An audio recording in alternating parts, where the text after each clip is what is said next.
নমস্কার বন্ধুরা, আপনাদের সকলকে স্বাগত জানাই অন্ধকারের আওয়াজ চ্যানেলে।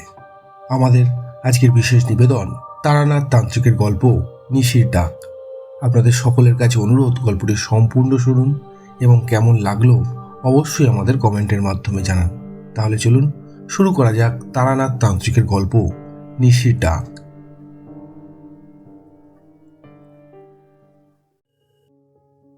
অনেকদিন মঠ লেনের বাড়িতে যাওয়া হয়নি। সেদিন মাঠে মোহনবাগানের খেলা দেখতে গিয়ে কিশোরীর সঙ্গে দেখা। এ কথা সে কথার পর কিশোরী বলল, অনেকদিন ঠাকুর মশাইয়ের বাড়ি যাওয়া হয়নি, যাবে নাকি কাল? দোলের ছুটি আছে তো। আমি বললাম, মন্দ বলনি। ফ্যামিলিও বাপের বাড়ি চলে গেছে দোল উপলক্ষে। আমি একা ঘরে বসে বসে আর কি করব। ঠিক আছে, তবে ওই কথাই রইল, তুমিও চলে এসো 5টা নাগাদ। কিশোরী ঘাড় নেড়ে চলে গেল। আমার দেখে খুব ভালো লাগলো যে বাজে তাস জুয়ার নেশা ছেড়ে ছেলেটা ইদানিং খেলার মাঠে যাচ্ছে। যাই হোক, দোলের দিন বেরিয়ে পড়লাম। সকাল থেকেই দোলের জন্য গাড়ি ঘোড়া বন্ধ ছিল।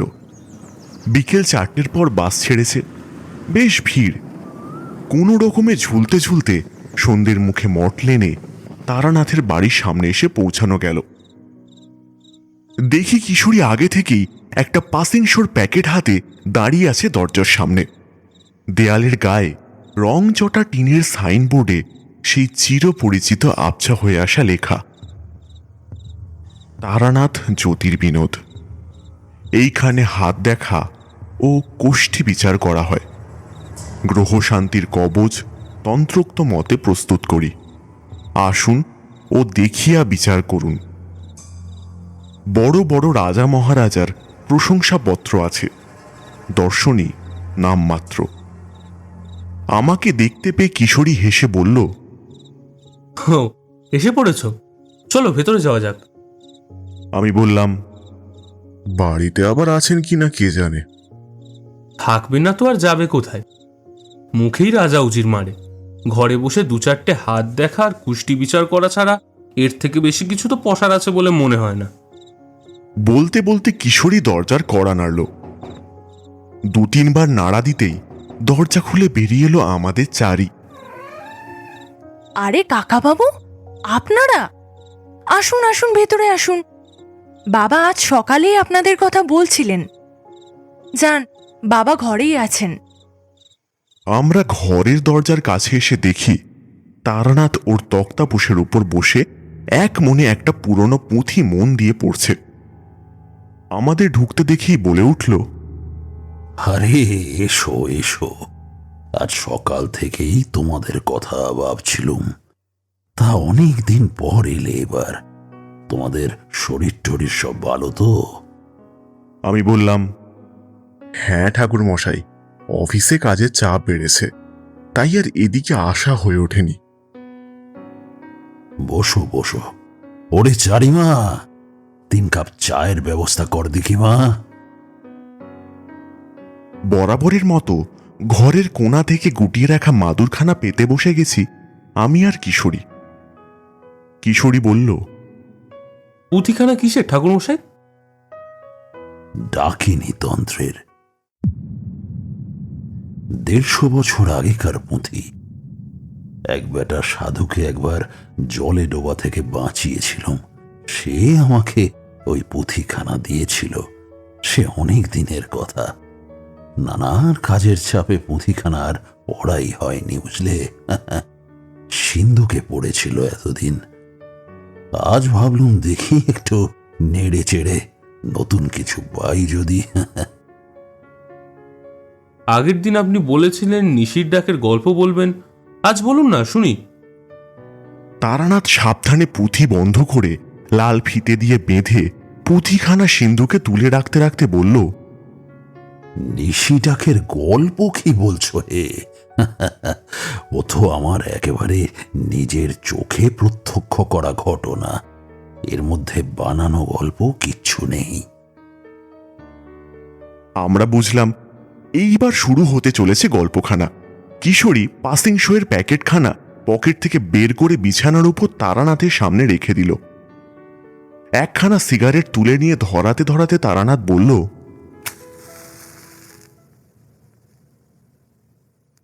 তখন আমার সবে বিয়ে হয়েছে, বুঝলে, নতুন জামাই। অষ্টমঙ্গলায় বউকে নিয়ে গেছি শ্বশুর বাড়ি, বর্ধমানের এক অজপাড়া গায়ে। গ্রামে বিদ্যুৎ তো দূরে থাক, পাকা রাস্তা পর্যন্ত নেই। চারিদিকে কেবল বাঁশ বন, আম বন, বেত বন, ঝোপ জঙ্গল, এইসব। সন্ধে হলেই শেয়াল ডাকতে থাকে। আমার শ্বশুরের অবস্থা মোটামুটি ভালোই। উঠোনে ধানের গোলা, গোয়াল ভর্তি গরু, পুকুরে মাছ, বাগান ভরা শাক সবজি। তা বলা যায় বেশ সম্পন্ন গেরস্থ যাকে বলে। একটা রাখাল ছেলে ছিল রঘু বলে, বছর 14-15 হবে বয়স। সেই সব গরু বাছুরদের দেখাশোনা করত। খুব গরিবের ছেলে, মা নেই, বাপ আবার বিয়ে করেছে। ছেলেটা আমার শ্বশুর বাড়িতেই থাকতো, নিজেদের বাড়ি যেত না। আমার শাশুড়িকে মা বলে ডাকতো। বাড়িতে ছেলেমেয়েরা সব ওর দাদা দিদি। বেশ সুন্দর ছেলেটি। আমি যাওয়া থেকে আমার সঙ্গে ছায়ার মতো ঘুরতে লাগলো। এই তামাক সেজে আনছে, এই বাতাস করছে, এই হাত পা টিপে দিচ্ছে। পুকুরে স্নান করতে যাব তো সাবান, গামছা, শুকনো কাপড় নিয়ে চলল সঙ্গে।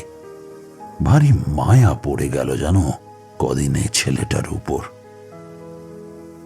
গল্পটা বেশ জমে উঠছে এমন সময় চারি ঢুকলো একটা অ্যালুমিনিয়ামের থালায় 3 কাপ চা নিয়ে। চা দেখেই আমার মনে পড়ে গেল। জামার পকেট থেকে 1 ঠোঙা গরম সিঙাড়া বের করে চারির হাতে দিয়ে বললুম, চারিমা, এগুলো ধরো, গোটা কতক এখানে রেখে বাকিটা তুমি ভেতরে নিয়ে চলে যাও। চারি হাসি মুখে সিঙাড়া কটা থালায় রেখে দিয়ে ঠোঙাটা নিয়ে ভিতরে চলে গেল। তারানাথ গরম চায়ে চুমুক দিতে দিতে বলল, তারপর কি হলো শোনো। আমি আর কিশোরী গরম সিঙাড়া আর চা সহযোগে মন দিয়ে শুনতে লাগলাম তারানাথের শ্বশুর বাড়ির গল্প। তারানাথ বলতে লাগলো, তখন জ্যৈষ্ঠ মাস, ভীষণ গরম পড়েছে। রাতে কিছুতেই ঘুম আসছে না। জানলাটা খুলে বিছানায় এপাশ ওপাশ করে চলেছি। রাত তখন গভীর, প্রায় 12টা কিংবা 1টা হবে। এমন সময় বাড়ির পাঁচিলের ওপাশে কে যেন খুব জোর গলায় ডেকে উঠলে, রঘু, রঘু। রঘু বলে উঠল, যাই। সদর দরজার পাশেই ছিল রঘুর শোবার ছোট্ট খুপড়ি একটা ঘর। সেখান থেকেই জোরে সাড়া দিয়ে উঠল রঘু। সেদিন ছিল অমাবস্যা, চারিদিক ঘুটঘুটে অন্ধকার। আমি তো জেগেই আছি। রঘুর গলা শুনে ধরফড় করে উঠে বসলুম। ভাবলুম, এত রাতে কি ডাকলো ছেলেটাকে, আর সেই বা গেল কোথায়, কার সঙ্গেই বা গেল, তাও আবার এত রাতে।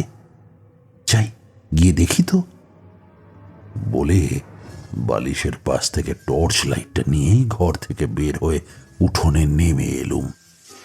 পাড়া গায়ে গরমকালে সাপ খোপের ভয়, তাই সবাই বিছানায় টর্চ নিয়ে শোয়। আমি বাইরে বেরিয়ে টর্চটা জ্বালিয়ে রঘুর ঘরের কাছে গিয়ে দেখি ঘর খোলা, রঘু নেই। তারপর 2 পা এগিয়ে দেখি সদর দরজাও হাট করে খোলা, রঘুর চিহ্ন মাত্র নেই। এই ঘুটঘুটে অন্ধকারে একা একা ছেলেটা গেল কোথায়? রঘুর খুপড়ি ঘরে ছেলেটাকে দেখতে না পেয়ে আমি খুব ভয় পেয়ে গেলাম। কারণ আমি স্পষ্ট শুনেছি রঘু রঘু বলে 2 বার ডেকেছে একটা লোক, আর তার ডাক শুনেই ছেলেটা ঘর ছেড়ে বেরিয়ে গেছে।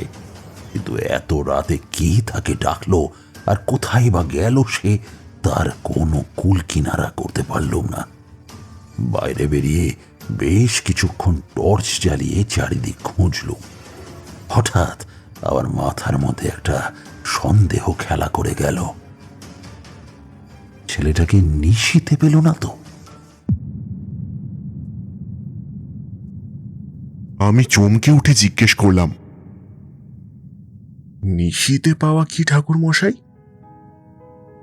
তারানাথ পাসিং শোর প্যাকেট থেকে একটা সিগারেট তুলে নিয়ে ধরাতে ধরাতে বলল, সে এক ভয়ঙ্কর ব্যাপার। নিম্নতন্ত্রের হাজার রকম ক্রিয়াকর্মের মধ্যে এটা অন্যতম। একজন মুমূর্ষ রোগীর প্রাণ বাঁচানোর জন্য একজন সুস্থ সবল মানুষের প্রাণ কেড়ে নেওয়া হয়। কিশোরীও শিউরে উঠে বলল, সে কি ঠাকুর মশাই, একজনের প্রাণ কেড়ে নিয়ে আর একজনের শরীরে চালান করা? এ তো সাংঘাতিক ব্যাপার, রীতিমতো খুন যাকে বলে। কি করে করা হয় এই সাংঘাতিক কাজ? এই কাজের জন্য খুব পাকা তান্ত্রিকের দরকার। যাকে মারবে অমাবস্যার গভীর রাত্রে তার নাম করে বাড়ির বাইরে থেকে 2 বার ডাকবে। সে ওই নিশি ডাক শুনে যদি বেরিয়ে যায় বাড়ি থেকে, তাহলে তার আর রক্ষে নেই। সে বাড়ি ফিরে আসবে কিন্তু বাঁচবে না। 7 দিনের মধ্যেই জ্বর বিকারে একটু একটু করে মারা পড়বে সে। আর অন্যদিকে একটু একটু করে সুস্থ হয়ে উঠবে সেই অসুস্থ মানুষটি। সত্যি সত্যি এইভাবে একটা সুস্থ সবল মানুষের প্রাণ আরেকজনের দেহের মধ্যে পাঠিয়ে দেওয়া যায়? যায় বই কি, এই জন্যই গভীর রাতে কেউ ডাকলে সাড়া দিতে নেই। কিশোরীর কথা ছাড়ুন ঠাকুর মশাই, তারপর কি হলো তাই বলুন। নিশির ডাকের কথাখানা যেই না আমার মনে পড়ল, আমি আর এক মুহূর্ত দাঁড়ালাম না। ছেলেটিকে এই কদিনে খুব ভালোবেসে ফেলেছিলাম। ভারী ভালো ছেলেটা, বুঝলে। ওকে এইভাবে কিছুতেই চোখের উপরে শেষ হয়ে যেতে দিতে পারবো না। আমিও তারানাথ তান্ত্রিক, মধুসুন্দরী দেবীর আশীর্বাদ আছে আমার উপর। আমি আর কোনো দিকে না তাকিয়ে সোজা রাস্তা ধরে দৌড়তে লাগলাম। অচেনা জায়গা, দুপাশে ঘন ঝোপ জঙ্গল, কাঁচা রাস্তা খানাখন্দে ভরা। তবে সুবিধা একটাই যে রাস্তাটা সোজা চলে গেছে নদীর ধার পর্যন্ত। আমি নিঃশব্দে ছুটতে লাগলাম। মাঝে মাঝে টর্চ জ্বালিয়ে রাস্তা দেখে নিয়ে আবার দৌড়চ্ছি। রাস্তার দুপাশের বন জঙ্গল থেকে নানা রকম আওয়াজ ভেসে আসছে। সরসর করে একটা সাপ চলে গেল সামনে দিয়ে। একটা ভাম বাপ বাপ করে ডাকতে ডাকতে জঙ্গলের মধ্যে দিয়ে ছুটে গেল কোন দিকে কে জানে। বড় বড় গাছের মাথার উপর শকুনের বাসা। সেখানে শকুন ছানাগুলো কাঁদছে, ঠিক যেন মানুষের বাচ্চার মতো।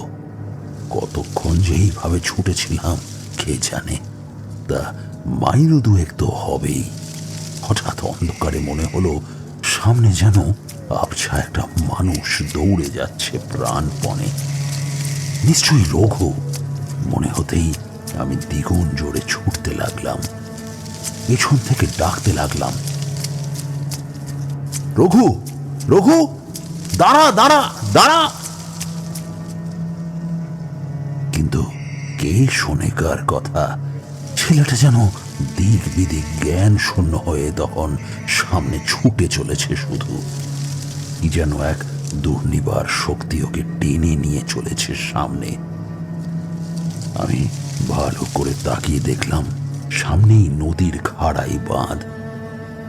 যেভাবে অন্ধের মতো ছুটে চলেছে রঘু, তাতে ওই বাঁধের উপর উঠলেই সে একেবারে সোজা গড়িয়ে পড়ে যাবে 20-30 ফুট নিচে নদীর খাতে।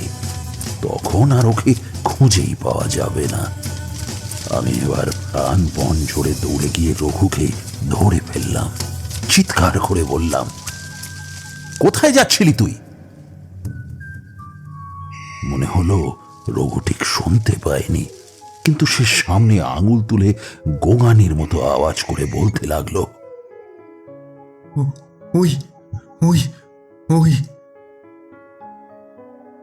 আমার মনে হলো সে সামনে অদৃশ্য কাউকে দেখতে পাচ্ছে।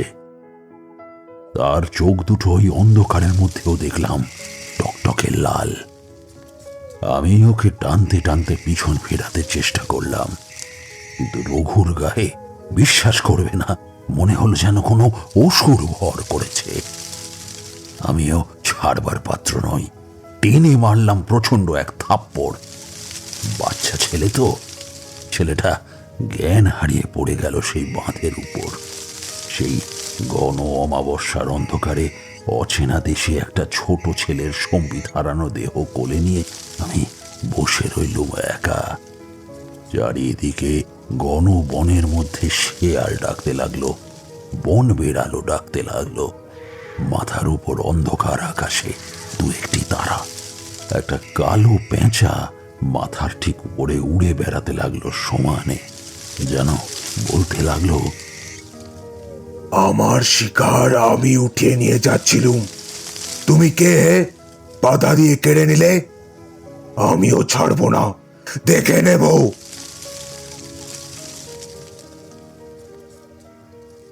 তারপর কি হলো ঠাকুর মশাই? রঘুও মারা গেল? তারানাথ হেসে বলল, মারাই যদি যাবে তাহলে তো আর আমি এই গল্প তোমাদের বলতুম না। সত্যি বলতে কি, এরপর শুরু হয়ে গেল আমার উচ্চতন্ত্রের জ্ঞানের সঙ্গে সেই লোভী সাধুটার নিম্নতন্ত্রের লড়াই। কোন লোভী সাধুর কথা বলছেন ঠাকুর মশাই? আমি জিজ্ঞাসা করে উঠলাম।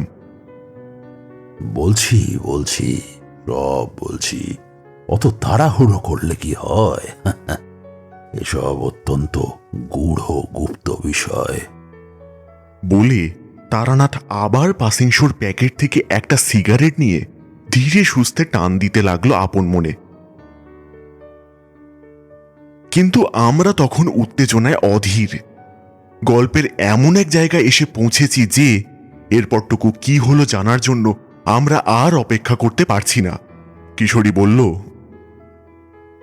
তারপর রঘুর কি জ্ঞান ফিরেছিল ঠাকুরমশাই? ফিরেছিল বই কি, তবে ততক্ষণে সকাল হয়ে গেছে। লোকজন সব খুঁজতে বেরিয়েছে আমায়। আমার শ্বশুর মশাই তার ছেলেকে নিয়ে সঙ্গে 2-3 জন লোক নিয়ে বাঁধের উপরে এসে দেখলেন আমি রঘুর মাথা কোলে নিয়ে বসে আছি সেই মাটির বাঁধের উপর। শেষ রাতের ঠান্ডা বাতাসে জ্ঞান ফিরেছে রঘুর ততক্ষণে, কিন্তু কাল রাতের কথা তার কিছুই মনে নেই। সে অবাক হয়ে চারিদিক তাকিয়ে তাকিয়ে দেখছে আর বলছে, আমি আমি হেতা কেমনি এনু জামাই দাদা? আমি তো ঘরের চৌকির ওপরে শুয়েছিনু। যাই হোক, সবাই মিলে ধরাধরি করে রঘুকে তো বাড়িতে এনে তার ঘরে শুইয়ে দেওয়া হলো। সেদিন দুপুর থেকেই জ্বর এলো রঘুর। আমি সবাইকে সব কথা বলে দিলুম আগেই। এখন রঘুর জ্বরে মুখ শুকিয়ে গেল সবার। যতই বলি, ও কিছু না, কাল অত রাতে বাইরে নদীর ধারে ছিল বলে ঠান্ডা লেগেছে, 2-3 বাদেই ভালো হয়ে যাবে। কিন্তু তাতে কোনো কাজ হলো না। কি এক অজানা আতঙ্কে মুখ কালো হয়ে গেল সবার। বাড়ি ফেরার পর থেকেই রঘুর ধুম জ্বর এলো। চোখ দুটো জবা ফুলের মতো লাল, সমস্ত শরীর জ্বরে পুড়ে যাচ্ছে। থেকে থেকেই বলে উঠছে, যাচ্ছি যাচ্ছি যাচ্ছি। কোথায় যে সে যাচ্ছে, কার দুর্নিবার ডাকেই বা যাচ্ছে, সেটা আর কেউ বুঝতে না পারলেও আমি বুঝতে পারলাম।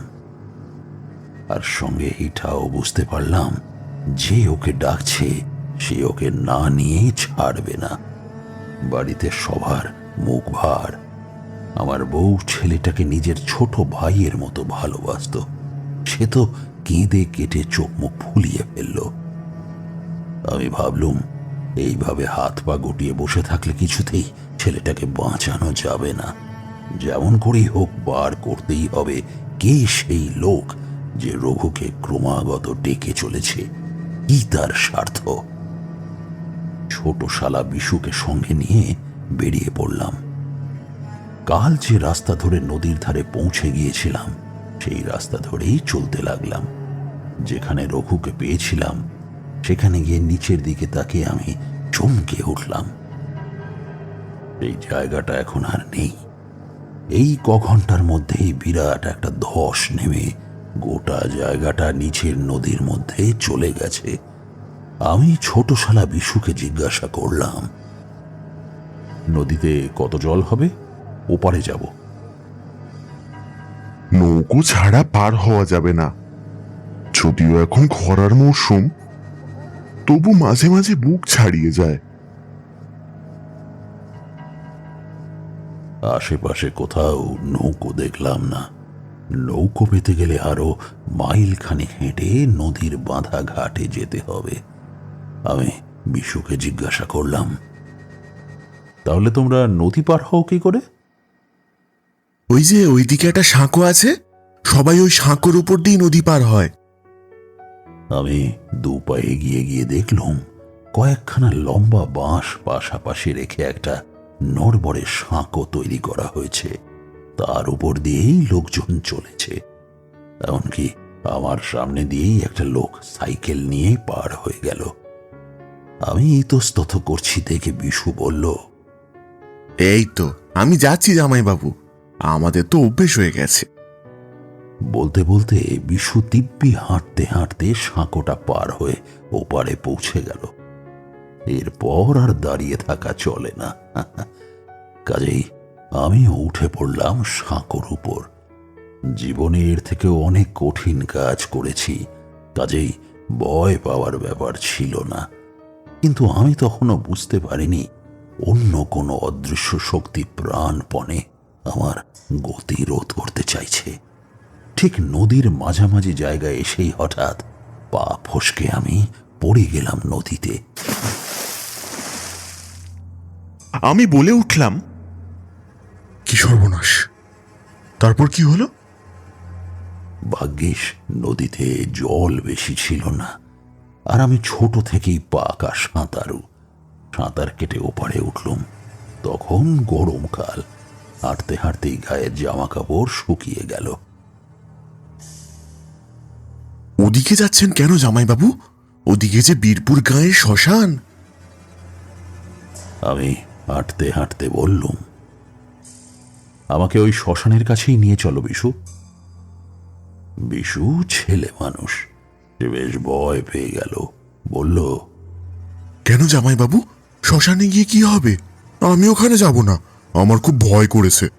ওখানে ভূত প্রেত শাঁকিনি ডাকিনিরা থাকে, দেখতে পেলেই ঘাড়ে চাপবে, তারপর রক্তবমি করতে করতে মারা যায় মানুষ।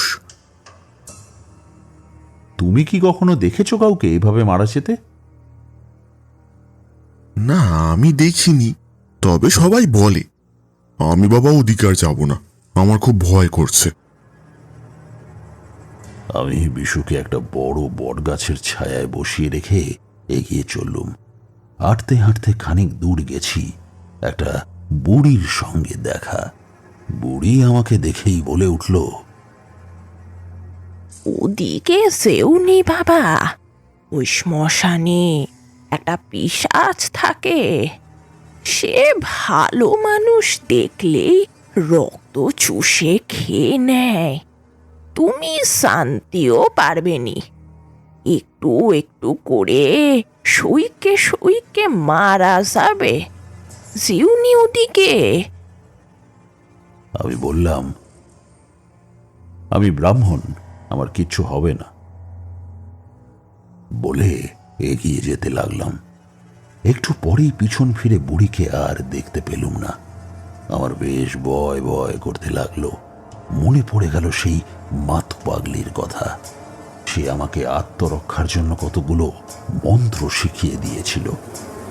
আমি বুঝতে পারছিলাম এখানে আমার জন্য কোনো বড় কিছু বিপদ অপেক্ষা করছে। তাই আর দেরি না করে আমি দেবী মহাডামরীকে স্মরণ করে গাত্রবন্ধন করে নিলাম। হাঁটতে হাঁটতে শ্মশানের প্রায় কাছে এসে পড়েছি। বিকট একটা মাংস পোড়া গন্ধ অনেকক্ষণ থেকে নাকে এসে লাগছে।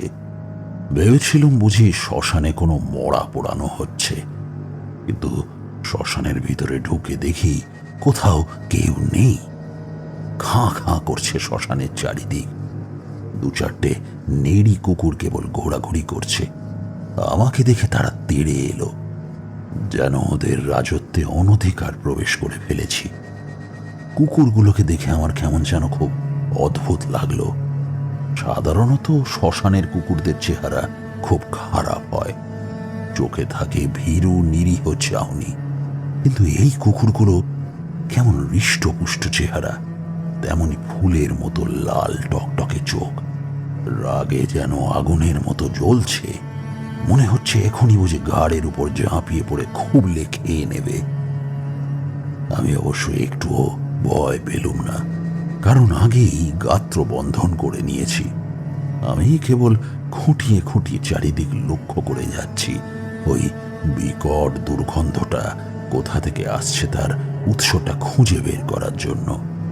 হঠাৎ পিঠের উপর একটা লোহার মতো শক্ত আর ভারী হাতের স্পর্শ অনুভব করলাম। চমকে পিছন ফিরলাম, দেখলাম সাক্ষাৎ যমদূতের মতো একটা লোক, শ্মশানের পোড়া কাঠের মতো কালো, আর ঢ্যাঙা লোকটার কোটরগত চক্ষু দুটো যেন আগুনের ভাঁটার মতো জ্বলছে। কপালে লম্বা একখানা সিঁদুরের টিপ, মাথায় জটা, পরনে রক্তাম্বর, গলায় ৩-৪ ছড়া নানা রকম বীজের মালা। লোকটা কটকট করে আমার দিকে তাকিয়ে হাড় হিম করা গলায় চাপা স্বরে কেটে কেটে বলল, কেন এসেছিস? চলে যা এখান থেকে, চলে যা এখান থেকে। আমি দেখেই বুঝতে পারলাম এই লোকটা একজন মহাশক্তিধর তান্ত্রিক। নিম্নতন্ত্রের সাধনা করলেও এর সাধনার জোর খুব। এর সঙ্গে সরাসরি লড়াই করে আমি পারবো না, তাই একটু ছলনার আশ্রয় নিতে হবে। আমি দুহাত জোর করে গদগদ কণ্ঠে বললাম, বাবা, আমি অনেক আশা নিয়ে আপনার কাছে এসেছি বাবা, আমাকে ফেরাবেন না, আপনার পায়ে পড়ি। লোকটা কুটিল দৃষ্টিতে আমার মুখের দিকে চেয়ে বলল, কে চাস? আমাকে আপনার শিষ্য করে নিন বাবা, আমি আপনার থেকে তন্ত্র সাধনা শিখতে চাই।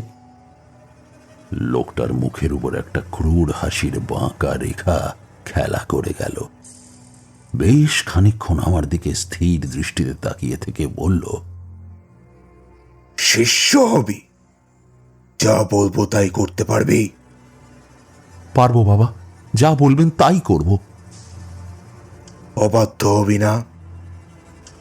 না বাবা। বেঈমানি করবি না? না বাবা। খুব সাবধান, যদি কোনো রকম চালাকি করতে চাস তবে কি করব বলতো? আমি কোনো উত্তর না দিয়ে চেয়ে রইলুম সেই ভয়ানক লোকটার মুখের দিকে। লোকটা বলল, ওই দেখ, ওই শ্মশান ভৈরবগুলোকে দেখতে পাচ্ছিস? ওরা কেউ কুকুর নয়, তোর মতন মানুষ। আমার কাছে এসেছিল শিষ্য হতে, এখন বেঈমানির ফল পাচ্ছে। ভালো করে ভেবে দেখ, এখনো বলছি, ফিরে যা। অনেকক্ষণ কথা বলে তারানাথ ক্লান্ত হয়ে পড়েছিল বোধহয়। কিশোরী নিজেই পাসিংশোর প্যাকেটখানা খুলে একটা সিগারেট বের করে তারানাথের দিকে বাড়িয়ে দিল। আমি বললাম, তারপর কি হলো ঠাকুরমশাই? তারানাথ ধীরে সুস্থে সিগারেটখানা ধরিয়ে একটা সুখ টান দিয়ে বলল, বেশ বুঝতে পারছিলুম লোকটা যেমন দুরন্ধর তেমনই বড় তান্ত্রিক। এর সঙ্গে লড়াই করার দুটোই ফল হতে পারে, হয় জিত নয়তো মৃত্যু। কিন্তু তখন আর আমার ফিরে যাওয়ার পথ নেই। শালাকে বসিয়ে রেখে এসেছি, আমাকে না ফিরতে দেখে সে বেচারি কি আর করবে? নিশ্চয়ই বাড়ি গিয়ে খবর দেবে। যা হয় হোক, এখন দুঃখা বলে যে কাজে নেমেছি সেটার কথাই ভাবা যাক। তান্ত্রিক সাধু আমার একটা হাত সাঁড়াশির মতো চেপে ধরে এগিয়ে নিয়ে চলল। একটু দূরেই একটা ভাঙা চালা ছিল। শ্মশান যাত্রীদের জন্য হয়তো কোনো কালে তৈরি করা হয়েছিল। এখন সেটা পুরোপুরি পরিত্যক্ত। একদিকে ছাদ ভেঙে পড়েছে, জানলা দরজা কিছুই নেই। দেয়ালের ফাটলে বড় বড় গাছ বেরিয়েছে। সেই ভয়ঙ্কর সাধু আমাকে নিয়ে স্যাঁতস্যাঁতে ঘরটার মধ্যে ঢুকতেই আমার গা গুলিয়ে উঠল। এতক্ষণ যে বিকট গা গুলিয়ে ওঠা বিশ্রী গন্ধটা পাচ্ছিলাম, এখন সেটাই আরো প্রকট হয়ে উঠল। দেখলাম একটা মস্ত বড় হোমকুণ্ডের মধ্যে কি সব জন্তু জানোয়ারের দেহ পুড়ছে, আর তার থেকেই বের হচ্ছে এই উৎকট গন্ধখানা। আমি ভয়ে ভয়ে তান্ত্রিক লোকটাকে জিজ্ঞাসা করলাম, ওখানে ওসব কি পুড়ছে বাবা? সেসব পরে জানবি, এখন ওখানে বসে থাক চুপ করে, একটা কথাও বলবি না। আর শোন, আমি সন্ধ্যাবেলায় পুজোয় বসবো। তার আগে একটা লোক এসে কিছু জিনিসপত্র দিয়ে যাবে। তুই সেগুলো রেখে দিবি আর বলবি আমার ফিরতে দেরি হবে। আর শোন, পালাবার চেষ্টা করবি না। এই জায়গাটা পুরো আমার। এই এলাকা যারা পাহারা দেয় তারা আমারই পোষা ডাকিনী, হাকিনী আর শাকিনীর দল। তাদের চোখে ধুলো দিতে পারবি না, সে চেষ্টাও করিস না। তাহলে ওই কুকুরগুলোর মতো তোকেও চিতার পোড়া মাংস খেয়ে ঘেউ ঘেউ করে ঘুরে বেড়াতে হবে অনন্তকাল। মৃত্যুও হবে না তোর, মনে থাকে যেন। আমি বাধ্য শিষ্যের মতো ঘাড় নেড়ে একধারে বসে পড়লুম। এত নোংরা চারদিকটা যে বসতে গা ঘিন ঘিন করছিল। সাধু আমাকে একটা বিশ্রী কাজ দিয়ে কোথায় যেন বেরিয়ে গেল। কাজটা ভীষণ বিশ্রী। ওই হোমকুণ্ডের মধ্যে এতক্ষণ ধরে পুড়ে আর ঝলসে থাকা জীবজন্তুগুলোকে তুলে জলে ধুয়ে সেগুলোর ছাল, পালক, লোম, হাড়, কাঁটা ইত্যাদি ছাড়িয়ে মাংসের মণ্ড তৈরি করে রাখতে বলে গেছে ওই ভয়ঙ্কর সাধু। কি করি? উপায় নেই। তাই বসে পড়লুম সাধুর রেখে যাওয়া চিমটেখানা হাতে নিয়ে হোমকুণ্ডের সামনে। প্রথমেই হাতে উঠে এলো একটা চন্দ্রচূড় সাপের হাত পোড়া দেহ। তারপরে উঠল একটা পোড়া শকুন। কি দুর্গন্ধ! দেখেই প্রচন্ড বমি পেয়ে গেল আমার। আমি মুখে হাত চাপা দিয়ে দৌড়লাম বাইরে, কিন্তু বাইরে বেরিয়েই তো আমার হৃদস্পন্দন থেমে যাবার জোগাড় হলো। দেখলাম ঘরখানাকে গোল হয়ে চারিদিক থেকে ঘিরে রেখেছে সেই বাঘের মতো কুকুরগুলো। লক লক করছে তাদের জিভ। চোখগুলো যেন জ্বলন্ত কয়লার টুকরো। এক পা বাড়ালেই একসাথে ঝাঁপিয়ে পড়ে ছিঁড়ে টুকরো টুকরো করে খেয়ে ফেলবে আমায়। ভয়ে আমার হাত পা ঠান্ডা হয়ে গেল। তাড়াতাড়ি ঘরের মধ্যে ঢুকে গেলাম আমি। তারপর ধুতির খুঁট খুলে নাক মুখ বেঁধে কোনো রকমে সাধুর বলে যাওয়া কাজটা করতে লাগলাম। আমাকে যে কোনো উপায় ওর বিশ্বাস অর্জন করতে হবে, না হলে কিছুতেই এর রহস্য উদ্ধার করতে পারবো না, আর হতভাগ্য রঘুটাকেও বাঁচাতে পারবো না। কে জানে বেচারার এখন কি অবস্থা। দুপুরের পর সেই যে বেরিয়েছে সাধু, বিকেল গড়িয়ে সন্ধে নেমে এলো, এখনো তার দেখা নেই। এদিকে আমার অবস্থা তো সঙ্গীন। সারাদিন নাওয়া খাওয়া নেই। এই স্যাঁতস্যাঁতে দম বন্ধ করা ঘরে একা একা বসে থাকতে থাকতে আমার তো প্রাণ যাবার জোগাড়। কখন যেন ওই স্যাঁতস্যাঁতে নোংরা মেঝেতে শুয়ে ঘুমিয়ে পড়েছিলাম। এমন সময় হঠাৎ একটা মোটা হ্যাড় হ্যাড়ে গলার আওয়াজে আমার ঘুমটা ভেঙে গেল। চোখ মেলে তাকিয়ে দেখি একটা বেঁটে মতো মোটা সোটা থলথলে ভোগী চেহারার লোক একটা ভারী বাজারের থলে হাতে নিয়ে বাইরে দাঁড়িয়ে আছে। আমাকে দেখেই লোকটা কেমন যেন থতমত খেয়ে গেল। তার দু চোখের তারায় আমি স্পষ্ট দেখতে পেলাম আতঙ্ক। আমি লোকটাকে একবার আপাদমস্তক দেখে নিয়ে বললাম, আমি বাবার চালা। কি এনেছিস মায়ের ভোগের জন্য? রেখে যাবে এটা, বাবার আদেশ আছে। দেখলাম লোকটার চোখের চাউনি বদলে গেল। তার ভয় ভয় ভাবটা যেন অনেকটা কাটল। সে আমাকে বাবার খাস চেলা বলে ধরেই নিয়েছে বুঝতে পারলাম।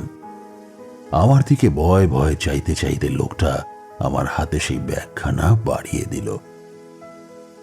আমি দেখলাম তার মধ্যে 1 বোতল মদ, অনেকটা পাঁঠার মাংস, গজ 5 লাল শালু, একটা মরা কাক আর 500 টাকার গোটা 10 নোট আছে একটা পুঁটুলিতে বাঁধা। আমি বুঝতে পারলাম ওই লোকটার জন্যই কাজ করছে তান্ত্রিক। আমি জিনিসগুলো নিয়ে ঘরের মধ্যে ঢুকে গেলাম। সব কিছু গুছিয়ে রেখে বাইরে এসে দাঁড়াতেই লোকটা কাঁদো কাঁদো স্বরে হাত জোড় করে বলল, বাবা, এতে হবে তো বাবা? আর আরো কিছু লাগলে বলুন, তাতেই সব দেবো বাবা। কেবল আমার ছেলেটাকে বাঁচিয়ে দিন। আমার বড় আদরের ছেলে বাবা, ওর মায়ের নয়নের মণি। আমি বাঘের হুঙ্কার ছেড়ে বললুম, পাপ করবার সময় মনে ছিল না? এখন বাবা বাঁচাবে? ভালো চাস তো সব কথা খোলসা করে বল। এমনি এমনি কারোর এত বড় অসুখ করে না। বুঝতেই পারছো, সবটাই আন্দাজের উপর বললাম। লোকটার পেট থেকে কথা বের করবার জন্য এছাড়া আর কোনো পথ খোলা ছিল না। লোকটা তখন আপনার এই হুঙ্কার শুনে কি করলে? লোকটা আমার পা জড়িয়ে ধরে হাউ মাউ করে কাঁদতে লাগলো।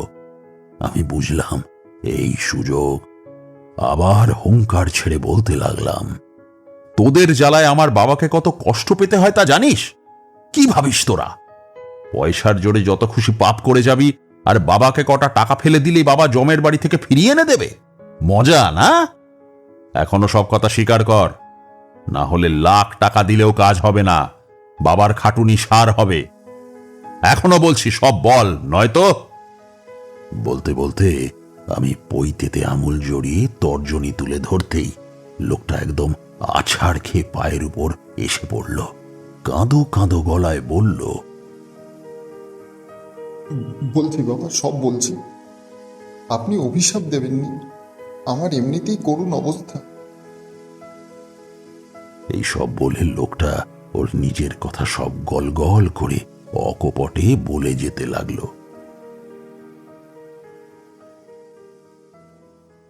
আমার আঙুলে পইতে জড়ানো ওই রুদ্র মূর্তি দেখে থলথলে চেহারার লোকটা বলতে লাগলো হাঁপাতে হাঁপাতে আর ফোঁপাতে ফোঁপাতে,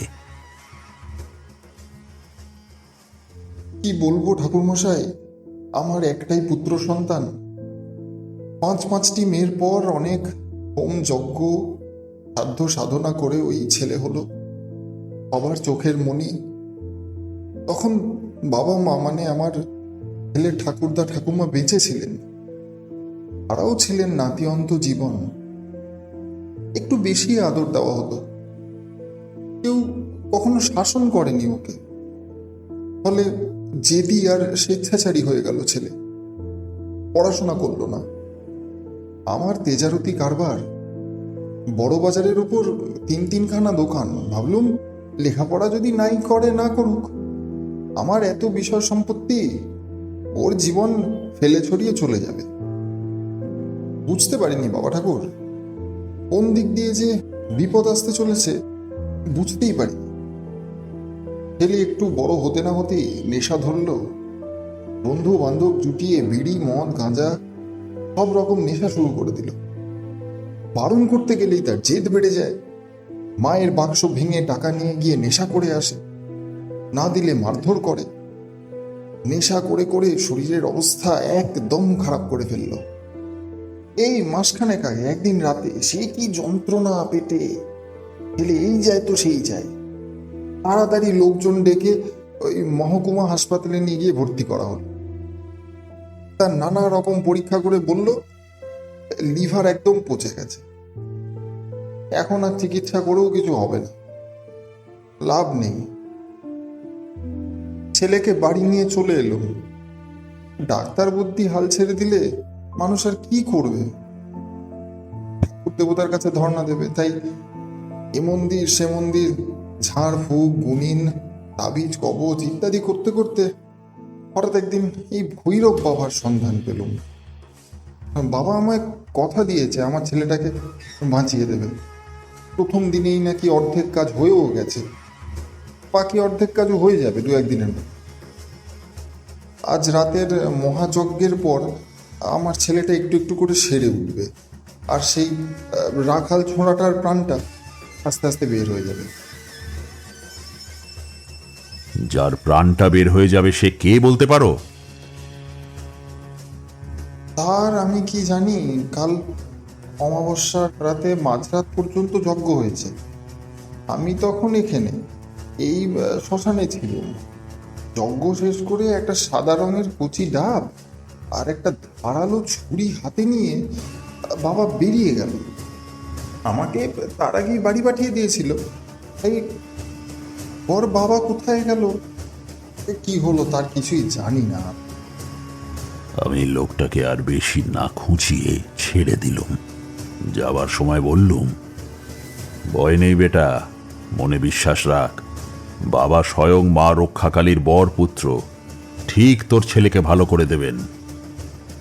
লোকটা চলে যেতে আমি চারিদিক তন্ন তন্ন করে খুঁজলুম, কিন্তু কোথাও সেই সাদা রঙের কচি ডাব দেখতে পেলুম না। যাই হোক, তাড়াতাড়ি উঠে আমার কাজটুকু সেরে ফেললুম। লোকটা প্রচুর ফল মূল এনেছিল, তার থেকে কিছু ফল খেয়ে তখনকার মতো ক্ষুধা নিবৃত্তি করলাম। রাত একটু বেশি হতেই হঠাৎ সব কটা কুকুর একসঙ্গে চিৎকার জুড়ে দিল। বেরিয়ে দেখলুম তান্ত্রিক ফিরে এসেছে আস্তানায়। তার হাতে নানা রকম অদ্ভুত সব জিনিস, কালো গরুর লেজের চুল, বাদুড়ের নোখ, শ্বেত আকন্দের মূল, জয়ন্তী গাছের শেকড়, শকুনের পালক, বন চাঁড়ালের ছাল আর এক জোড়া কালো পায়রা। পায়রা দুটোর পায়ে শক্ত করে সুতো বাঁধা।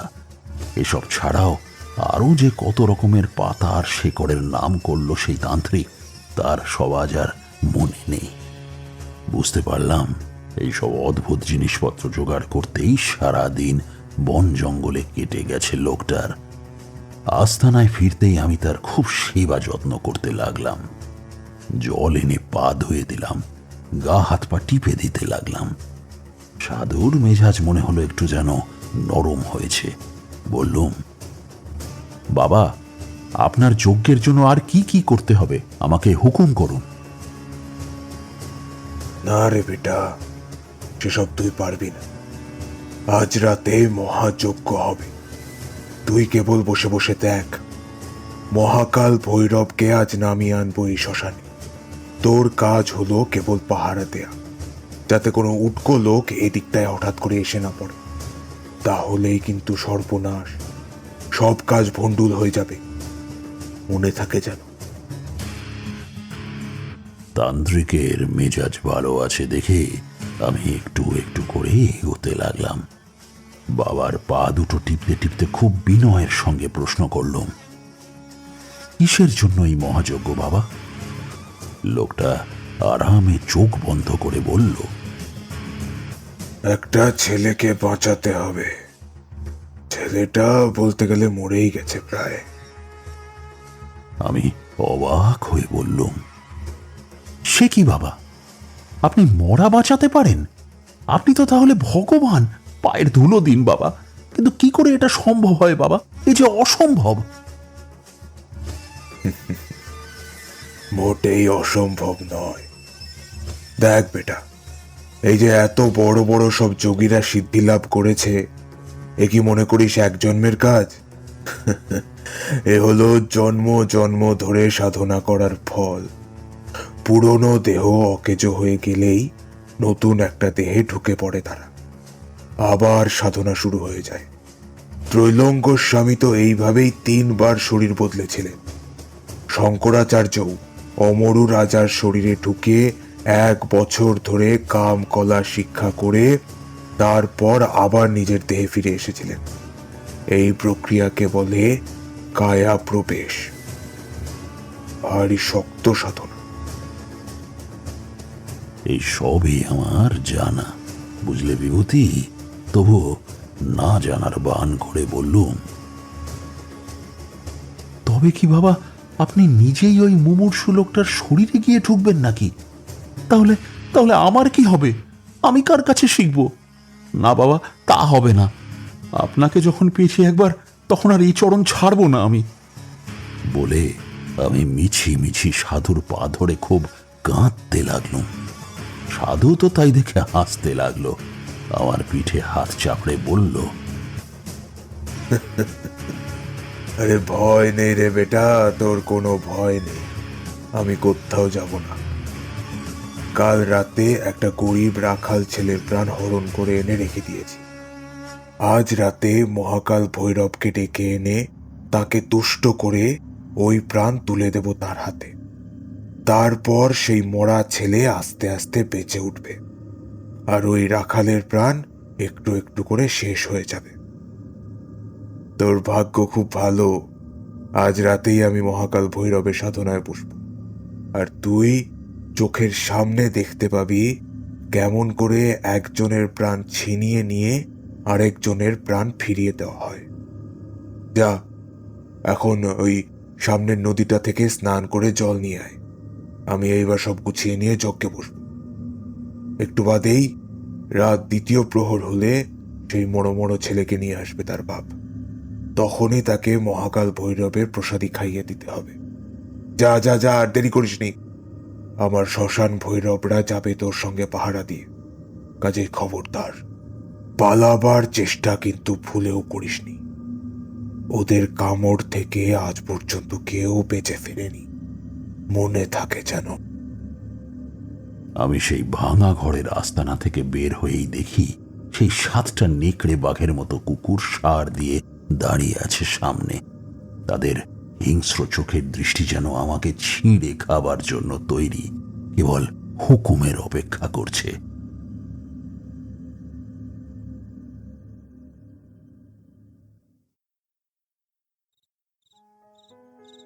অতগুলো যমদূতের মতো কুকুরের পাহারায় স্নান করতে চলে গেলাম আমি সেই রাত্রে শ্মশান লাগোয়া দিঘিতে। সারাক্ষণ কুকুরগুলো পাড়ে বসে রইল আমার দিকে তাকিয়ে। বেশ বুঝতে পারছি এই যমদূতগুলোর হাত থেকে আমার রেহাই নেই।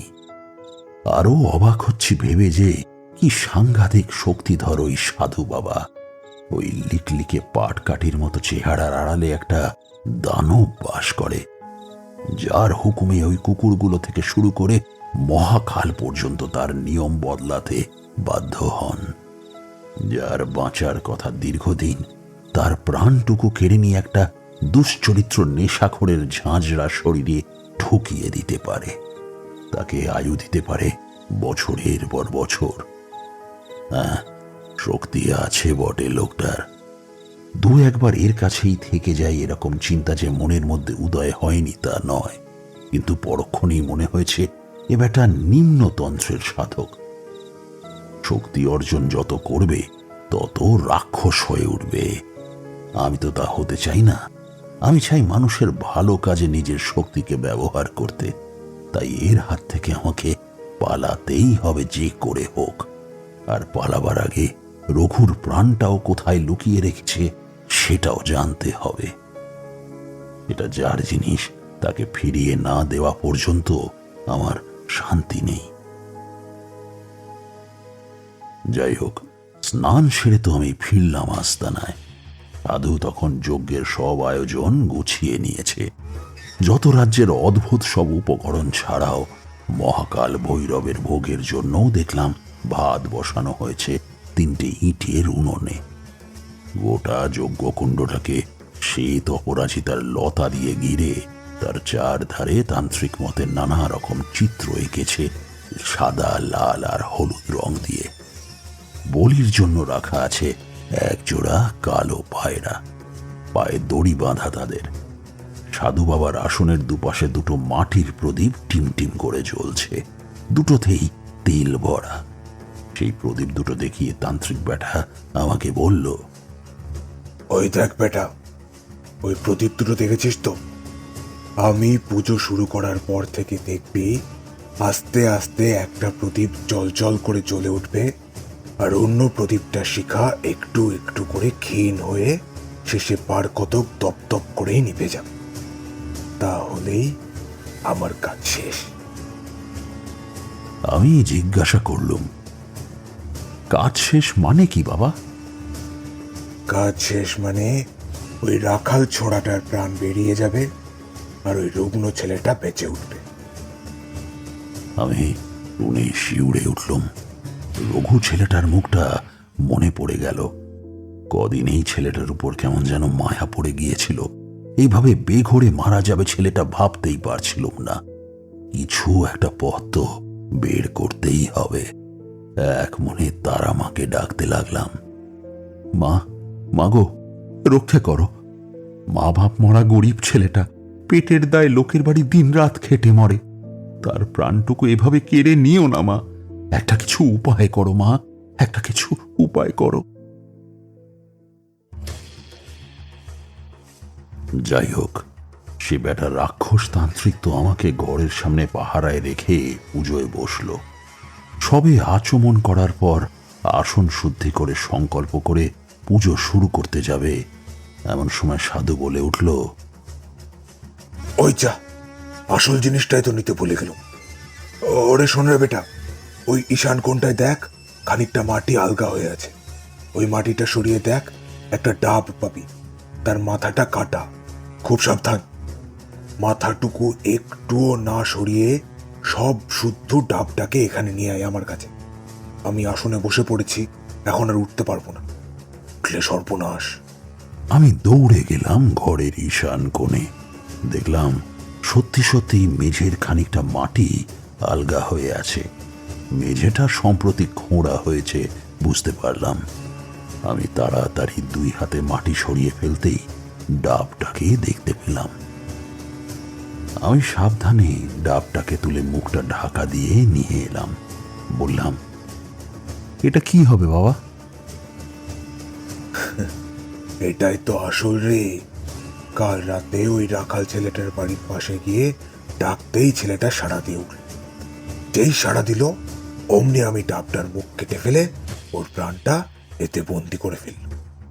আজ রাতে পুজোর পর ওই ডাবের জলটুকু ওই ছেলেটাকে খাওয়াবো, তাহলেই সে আবার বেঁচে উঠবে। আমি সব শুনে নিয়ে নিরীহ গলায় বললুম, ও তাই নাকি বাবা? আপনি সাক্ষাৎ ভগবান। বেটা তান্ত্রিক দেখলুম প্রশংসা শুনে খুব খুশি হলো। তারপর আবার যথারীতি আচমন করে পুজোয় বসে গেল। 64 রকম উপকরণ সাজিয়ে নিয়ে শুরু হলো 64 যোগিনীর পুজো। এখন একটা আশ্চর্যের ব্যাপার লক্ষ্য করলুম। পুজো শুরু করার কিছুক্ষণের মধ্যেই ঘন ঘন বজ্র বিদ্যুৎ সহ বৃষ্টি শুরু হয়ে গেল। সেই সঙ্গে ভীষণ কাল বৈশাখী ঝড়। বাইরে ঝড়ের শোঁ শোঁ শব্দ ক্রমশ বেড়েই চলল। রাত যত বাড়ছে ঝড়ের বেগও তত বাড়ছে, আর তার সঙ্গে পাল্লা দিয়ে বেড়ে চলেছে মন্ত্রোচ্চারণের জোর শব্দ। সাধু যেন তার সমস্ত শরীর মন নিংড়ে তীব্র কণ্ঠে দ্রুত উচ্চারণ করে চলেছে। মন্ত্রের শব্দে যেন কেঁপে কেঁপে উঠছে পুরনো ভাঙাচোরা ঘরখানা। ওঙ্কারী সিদ্ধ বেতালি খড়পড়ি ভূত নাশিনী ঊর্ধ্বকেশী বিরূপাক্ষ শুষ্কাঙ্গী মাংস ভোজিনী ভূতকারী বীর ভদ্রাক্ষী ধূম্রাক্ষী কলহপ্রিয়া রক্তাচ ঘোর রক্তাক্ষী বিরূপাক্ষ ভয়ঙ্করী দুর্ঘটা বিকটা ঘোর কপালা বেশ লাঞ্ছনা চতুষ্ষষ্ঠী সমাখ্যাতা যোগিন্নহি পরপ্রদা ত্রৈলোক্য পূজিতা নিত্যং দেব মানুষ যোগীভি। ঝড় ততক্ষণে তুমুল তাণ্ডব চালাচ্ছে বাইরে। ঘরে জানলা দরজার বালাই নেই, তবু দেখলুম প্রদীপ দুটো ঠিক জ্বলছে। একটার শিখা উজ্জ্বল, অন্যটার শিখা নিভন্ত। তান্ত্রিক এবার আবাহন করে আনা 64 যোগিনীকে ভোগ নিবেদন করল। সেই উৎকট গন্ধযুক্ত নানা জীবজন্তুর মাংস আর বিলিতি মদ হোমকুণ্ডের মাঝখানে ঢেলে দিতেই দাউ দাউ করে জ্বলে উঠল আগুন। মনে হলো যেন অসংখ্য লাল জিহবা বের করে 64 যোগিনী তাদের উদ্দেশ্যে নিবেদিত ভোগ গ্রহণ করছে। আহুতির পর সাধু বাবা আমায় ভিতরে ডাকলো। অবশিষ্ট মদ সহ বোতলটা আমার দিকে এগিয়ে দিয়ে তান্ত্রিক বলল, নে বেটা, মায়ের প্রসাদ, মহাপ্রসাদ, খেয়ে নে। বলেই আবার পুজোয় বসে গেল। এবার হবে কাল ভৈরবের পুজো। আমি মদের বোতলখানা নিয়ে বাইরে এলুম। কুকুরগুলোর সামনে এগিয়ে গিয়ে বোতলটা উপুর করে দিতেই দেখলুম লেজ নাড়তে নাড়তে সব কটা কুকুর মহা ফুর্তিতে চেটে চেটে খেয়ে ফেলছে সেই উগ্র ঝাঁঝালো গন্ধযুক্ত বিলিতি মদ। ওদের দেখে মনে হলো এই নেশায় তারা বেশ অভ্যস্ত। এদিকে ঝড়ের বেগ তখন এতটাই বেড়ে উঠেছে যে সামনের বড় পাকুড় গাছখানা মড়মড় শব্দ করে ভেঙে পড়ল। গাছের মধ্যে যত পাখপাখালি ছিল সব প্রাণ ভয় চিৎকার করতে লাগলো। আমিও ঘরের মধ্যে ঢুকে পড়লুম। দাদু বাবার দিকে তাকিয়ে আছি। এক মনে মন্ত্র পড়ে চলেছে বাবা।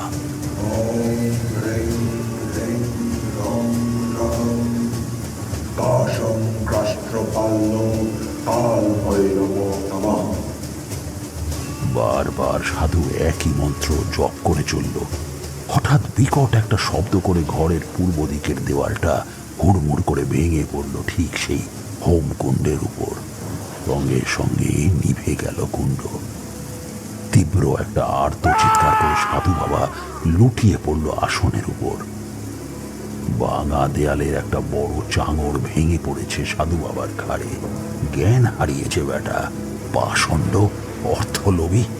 ওই লোকটার বড় লোক বাপের কাছ থেকে 50,000 টাকা নিয়ে তিব্বতে পালিয়ে যাওয়ার তালে ছিল। সেখানে গিয়ে নাকি উচ্চতন্ত্রের সাধনা করবে কোন তিব্বতী গুরুর কাছে। যাই হোক, আমি আর এক মুহূর্তও দাঁড়ালাম না। আদৌ জ্ঞান হারিয়েছে দেখেই সেই মুখ কাটা ডাবখানা সাবধানে ঢাকা সমেত নিয়ে বেরিয়ে এলাম। কুকুরগুলো তখন মদের নেশায় বুঁদ হয়ে ঘুমিয়ে ঢুলছে। বাইরের শ্মশানে কারা যেন মরা পোড়া দিয়ে এসেছিল। ঝড় জল দেখে তারা জড়সড় হয়ে আশ্রয় নিয়েছে একটা মন্দিরে। তাদের সঙ্গে আনা হ্যারিকেনের আলোর যেটুকু ঠিকরে পড়েছিল বাইরে, তাই দেখে পথ চিনে বেরিয়ে এলুম শ্মশানের এলাকা থেকে। তারপর সোজা রাস্তা ধরে দৌড়তে লাগলাম। মিনিট 10 দৌড়ে আসার পর নদীটা দেখেই বুঝতে পারলাম ঠিক পথেই চলেছি। তোমাদের তো আগেই বলেছি নদীতে জল বেশি ছিল না। এখন ঝড় বৃষ্টিটাও একটু কমেছে। আমি পায়ে হেঁটেই নদীটা পার হয়ে এলুম। তারপর বাড়িতে পৌঁছতে পৌঁছতে রাত প্রায় ভোর। আসবার সময় দেখেছি জ্বলন্ত প্রদীপখানা উল্টে পড়ে গিয়ে নিভে গেছে, কিন্তু নিবন্ত প্রদীপখানা তখনও জ্বলছিল টিমটিম করে।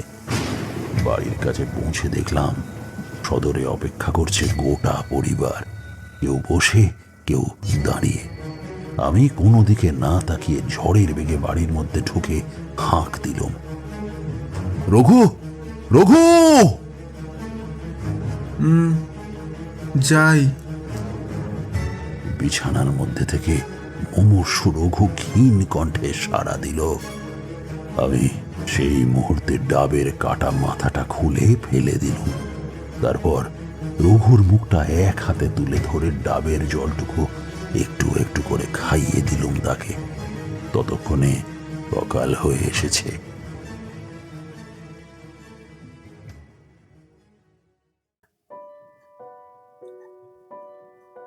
শুনছিলেন তারানাথ তান্ত্রিকের গল্প নিশির ডাক।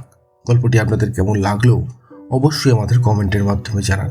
যদি ভালো লেগে থাকে তাহলে একটি লাইক করবেন এবং এরকম আরও গল্প শুনতে সাবস্ক্রাইব করতে পারেন অন্ধকারের আওয়াজ। দেখা হবে পরবর্তী একটি ভিডিওতে। ততক্ষণের জন্য সবাই ভালো থাকুন, সুস্থ থাকুন। সকলকে অসংখ্য ধন্যবাদ।